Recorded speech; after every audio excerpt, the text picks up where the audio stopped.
तर फ्रेंड्स, आता आपण बघूया लग्नानंतर होईलच प्रेमचा 22 एप्रिलचा एपिसोड रिव्ह्यू. पार्थ काव्याला बोलत असतो की बऱ्याच दिवसातून मी तुमच्यामुळे बाईक चालवणार आहे, चला निघूया. तेव्हा काव्या बोलते नाही, कॅन्सल. तेव्हा पार्थ बोलतो काय कॅन्सल. तेव्हा काव्या बोलते हे बाईकवरनं एकत्र जाणं कॅन्सल.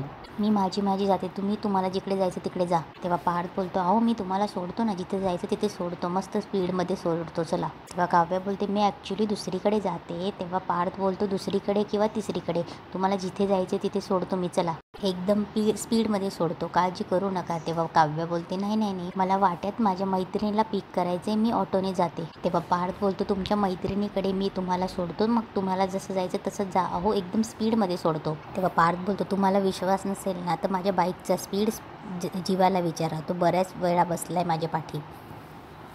तेव्हा काव्या झणझण निघून जाते. तेव्हा पार्थ बोलतो काव्या, आणि नंतर पार्थ बोलतो कशा आहेत या, त्यांच्यासाठी एवढी बाईक वॉश करून घेतली, ह्या निघून गेल्या, मी एवढं मैत्री वाढवण्याचा प्रयत्न करतोय आणि ह्या रिस्पॉन्सच देत नाहीत. तेव्हा पार्थ स्वतःशीच बोलतो जाऊ दे पार्थ, ह्या कितीही निघून गेल्या ना पण आपण आपले प्रयत्न सोडायचेच नाही. आज गेल्यात एकट्या, उद्या माझ्यासोबत बाईकवर नक्कीच येतील, खात्री आहे मला. तेवढ्या तिथे रम्या येते आणि बोलते पार्थ ऑफिसला चाललायस. तेव्हा पार्थ न बोलता आपली बॅग इथून जायला लागतो. तेव्हा काव्या बोलते ऐक ना पार्थ, मला त्या साईडलाच जायचं होतं, मला ड्रॉप करशील प्लीज, ड्रॉप कर ना जाता जाता. तेव्हा पार्थ रम्याला हाताने खुणवतो आणि रम्या त्याच्या पाठी जाते. आणि जीवाला नंदिनीबद्दल आठवत असते. नंदिनी पोलिसांना बोलत असते की नाही साहेब, याच्यापुढे यांच्याकडनं अशी चूक होणार नाही, मी त्यांच्या वतीने तुमची माफी मागते. तेव्हा ते पोलीस बोलत असतात अरे नशीबवान आहे तू, नशीबवान, लायकी नसताना तुला एवढी चांगली बायको भेटली आणि तू असं वागतोयस. जीवा विचार करत असतो. तेवढ्या तिथे नंदिनी येते, आपली साडी वगैरे नीट करते आणि निघायला लागते. तेवढ्या जीवा उठतो आणि बोलतो तू शेल्टरला चालली आहेस का, मी तो सोडवायला. तेव्हा नंदिनी न बोलताच तिथून कपडे उचलते आणि आपल्या वॉर्डरोबमध्ये ठेवते. तेव्हा जीवा बोलतो अगं खरंच बोलतोय मी, तुला ड्रॉप करतो मी. नंदिनी काहीच बोलत नाही. जीवा बोलतो ऐकून तर घे माझं, मी खरंच बोलतोय, आय एम सॉरी, मी यापुढे असं कधीच काही करणार नाही, असं काहीही वागणार नाही ज्याने तुझी मान शर्मेने खाली जाईल. नंदिनी जायला लागते. जीवा अडवतो आणि बोलतो नंदिनी ऐकून तर घे प्लीज. परत बोलतो आय एम सॉरी, मी तुला प्रॉमिस करतो की मी यापुढे दारू नाही पिणार. तेव्हा नंदिनी बोलते नाही पिणार. खरंच तुमच्या लेखी या शब्दाला काही अर्थ तरी आहे का? मागच्या वेळीसुद्धा तुम्ही मला हेच म्हणालात की मी यापुढे दारू पिणार नाही, पण प्यायलातच ना, मी सुद्धा आता हेच करणार आहे. मला सुद्धा खूप त्रास होतो या सगळ्यांचा. मी मागच्या वेळी काढा आणला होता आणि मस्करी केली होती, पण मला आता कळायला लागलं इथे माझीच मस्करी व्हायला लागली आहे. त्यामुळे मी सुद्धा आता जाणार आणि दारू पिऊन येणार. आणि नंदिनी जायला लागते. तेव्हा जीवा बोलतो ऐकून तर घे, मी म्हणतोय ना की खरंच चुकलं माझं, मला तर हेही आठवत नाही की काल मी दारूच्या नशेत काय बरमळलो. तेव्हा जीवा बोलतो आय मीन मी असं काही नाही बोललो ना की जाने तू. तेव्हा नंदिनी बोलते जाने तू काय, असं काही आहे का ज्यामुळे मी हर्ट होईल? तुम्ही असं काय बोललात ज्याची तुम्हाला भीती वाटते? हे बघा जीवा, तुम्हाला जे काही सांगायचं असेल ते मला स्पष्टपणे सांगून टाका. मला कळत नाही तुम्हाला दारू प्यायचं गिल्ट आहे की माझ्यापासून काही लपवतायत, काही बोलून गेलो याची भीती वाटतेय, असं काही आहे का? मला हे कळत नाही. आपण काय बोललोय हे आपल्याला लक्षात सुद्धा राहत नाही.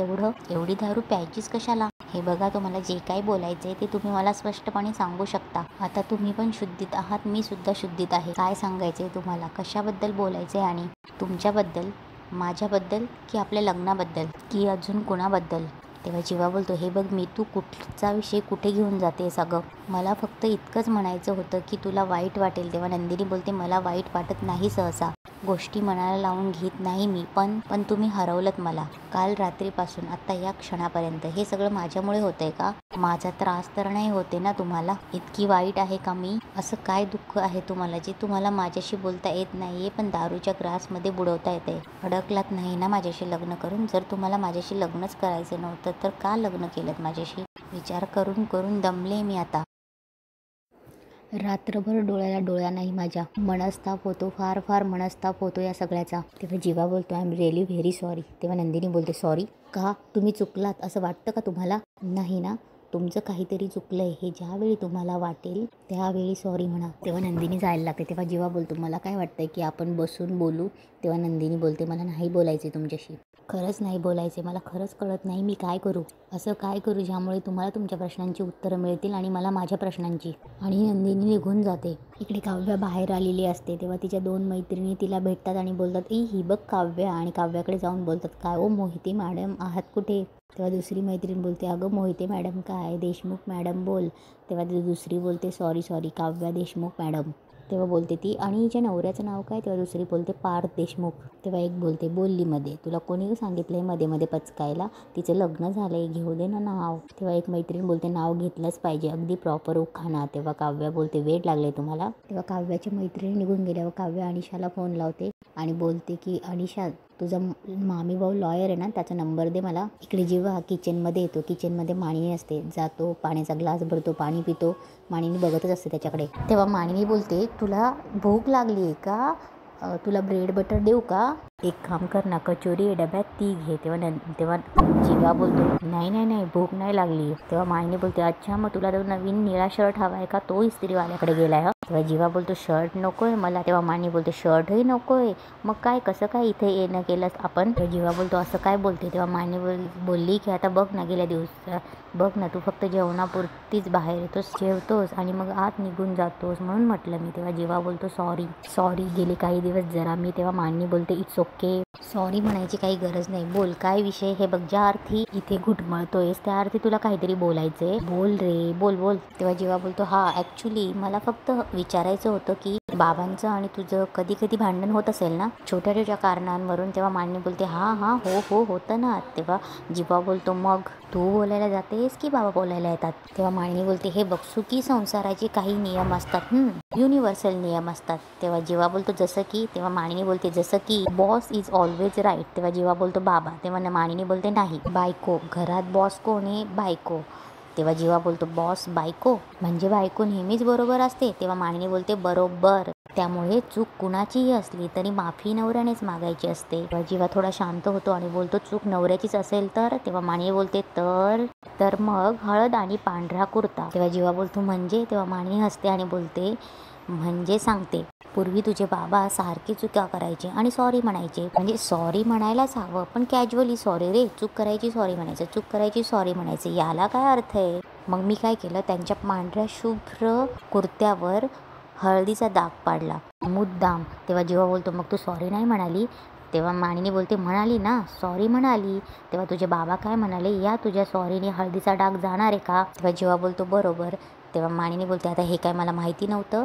मग मी काय केलं, हळूहळू प्रत्येक धुण्यातून तो डाग कसा फिका फिका होत चाललाय हे बाबांना दाखवत गेले. मग एक दिवस बाबाच म्हणाले, तो तुझा डाग हळूहळू फिका होतोय पण जात नाहीये, ना तुझ्या सॉरीने ना तुझ्या धुण्याच्या प्रयत्नांनी.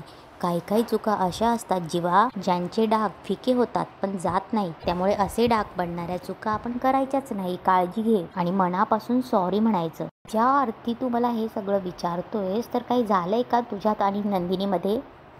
तेव्हा जीवा बोलतो, नाही. तेव्हा मानिनी बोलते, असंच आपलं सहज विचारलं, तू सांगू शकतोस किंवा नसेल सांगायचं तर नको सांगूस, असं काही नाही. तेव्हा मानिनी बोलते, पण सॉरी म्हण आणि म्हणत राहा. तेव्हा जीवा बोलतो, कधीपर्यंत? तेव्हा मानिनी बोलते, जोपर्यंत ती माफ करत नाही तोपर्यंत. तेव्हा मानिनी बोलते, आणि सॉरी म्हणायचं नाही, काहीतरी कर तिच्यासाठी, म्हणजे तुझं सॉरी हे शब्दातून नाही कृतीतून व्यक्त झालं पाहिजे. होईल सगळं नीट होईल. तेव्हा जीवा मानिनीला मिठी मारतो. तेव्हा मानिनी त्याला ऑल द बेस्ट करते. इकडे नंदिनी देवपूजा करत असते.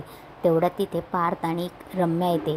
तेव्हा रम्या मुद्दामच बोलते, पार्थ थँक्यू, तू स्वतःहून मला ड्रॉप केल्याबद्दल. रम्या नंदिनीकडे बघत बोलत असते, आणि येताना स्वतः घेऊन पण आलास, खरंच थँक्यू. तेव्हा पार्थ तिथून नंदिनीकडे बघतो आणि तिथून निघून जातो. तेव्हा रम्या मुद्दामच नंदिनीजवळ उभी राहते. नंदिनी इकडे बघते, हसते आणि तिथून निघून जाते. इकडे मानिनी विक्रमला पाणी घेऊन येते. तेव्हा विक्रम बोलतो, काय आज पाण्यावरच भागवणार आहे का? तेव्हा मानिनी बोलते, अहो आज जरा थोडं उशिरा बसूयात का? तेव्हा विक्रम बोलतो, ठीक आहे, तू म्हणतेस तर बसूया. तेव्हा मानिनी बोलते, अहो जेवायला बसण्याबद्दल बोलते मी. तेव्हा विक्रम बोलतो, आणि मी कशाबद्दल बोलतोय? तेव्हा मानिनी बोलते, हां माहिती. आणि दोघं हसायला लागतात. तेव्हा विक्रम बोलतो, या गरीबाला काय काय मिळणार आहे ताटामध्ये आज? तेव्हा मानिनी बोलते, तुम्ही आणि गरीब, ऐका आता काय काय केलंय. तेव्हा मानिनी आजचा मेनू विक्रमला सांगत असते. जीवा आणि पार्थला भुर्जी आवडते म्हणून भुर्जी करायला सांगितली. मिथून भाऊजींनी आंबे आणलेत म्हणून आमरस करणार आहे, आणि खीर करायची मी आधीच ठरवली होती कारण मी खुश आहे. तेव्हा विक्रम बोलतो, चेहऱ्यावर तर आधीच दिसते, पण काय खुशीचं कारण काय? तेव्हा मानिनी बोलते, घोडे पाणी प्यायला लागले. तेव्हा विक्रम बोलतो, घोडे? कुठले घोडे? कसलं पाणी? काय बोलतेस तू? तेव्हा मानिनी बोलते, तुम्ही सगळेच पुरुष बुद्धू असतात का हो? तेव्हा विक्रम बोलतो, तुम्ही सगळ्या बायका अशा कोड्यात बोलायला लागले तर कसं समजणार आहे? अहो तुम्हीच म्हणाला होतात ना की मानिनी तू विहीर खणलीस, घोड्यांना पाणीपर्यंत नेलंयस, आता घोड्यांनी पाणी प्यायचं की नाही ते त्यांनी ठरवायचं म्हणाला होतात ना.